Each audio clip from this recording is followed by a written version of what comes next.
नीरा देवघर उज्ज्वला मुख्य कालवा 66 ते 87 मधील बंदिस्त नलिका कालवा याचा कामाचा शुभारंभ आणि भूमिपूजन सोहळा आज पार पडला। आजपासून या कामाला सुरुवात होते। 6 महिन्यात दुष्काळी गावाला पाणी देण्याचा माझा प्रयत्न आहे असं वक्तव्य खासदार रणजितसिंह नाईक निंबाळकर यांनी केले। या प्रकल्पामुळे जवळपास किमान 10 लाख शेतकऱ्यांना फायदा होणार आहे असं देखील त्यांनी स्पष्ट केलंय। कोटीचा प्रोजेक्ट आहे आणि काय सांगाल याच्याबद्दल? 3,976 कोटी रुपयाचा हा टोटल हे जी प्रशासकीय मान्यता झालेली आहे।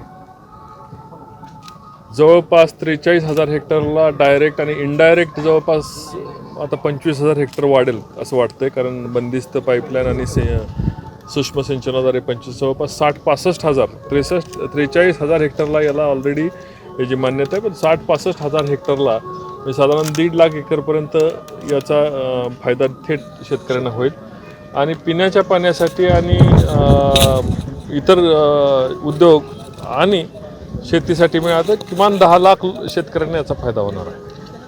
या प्रोजेक्टबद्दल काय सांगाल? कसा हा प्रोजेक्ट म्हणजे किती महत्त्वाकांक्षी गरज आहे या भागाची आणि काय सांगाल? 1988 साली याला प्रोजेक्ट करायचं तत्कालीन सरकारने ठरवलं आणि युतीचं सरकार आल्यावर हा प्रोजेक्ट आदरणीय बाळासाहेब ठाकरे यांच्या प्रेरणेने हा प्रोजेक्ट पूर्ण झाला। पश्चिम महाराष्ट्रामधून माझे वडील त्या 96ला खासदार होते आणि त्यामध्ये या प्रोजेक्टला बूस्ट मिळाला आणि 2000 साली हा प्रोजेक्ट बांधून पूर्ण झाला।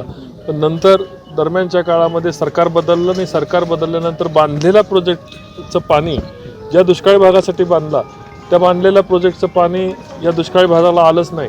मग या आपण ज्या ठिकाणी उभा आहे त्या तिथून 20 किलोमीटरवर पाणी ते वाघोशी म्हणून गाव आहे त्या ठिकाणी थांबवण्यात आलं। राजकीयदृष्ट्या पाणी प्रेरित होऊन या दुष्काळी भागाला पाणी मिळालं नाही। अनेक ठिकाणी या ठिकाणचे मंत्री झाले, अनेक ठिकाणचे हे झाले, पण कोणी या प्रोजेक्टचं पाणी या 10 लाख लोकांना देण्याचं कधी धाडस दाखवलं नाही। याच्यामध्ये राजकीय महत्त्वाकांक्षा नव्हती की कर्तृत्वाचा दुष्काळ होता हे काय कळलं नाही। पण गेले 23 वर्ष पाणी दारात असताना हा फलटण, माळशिरस, सांगोला, पंढरपूर हे तालुके दुष्काळी राहिले।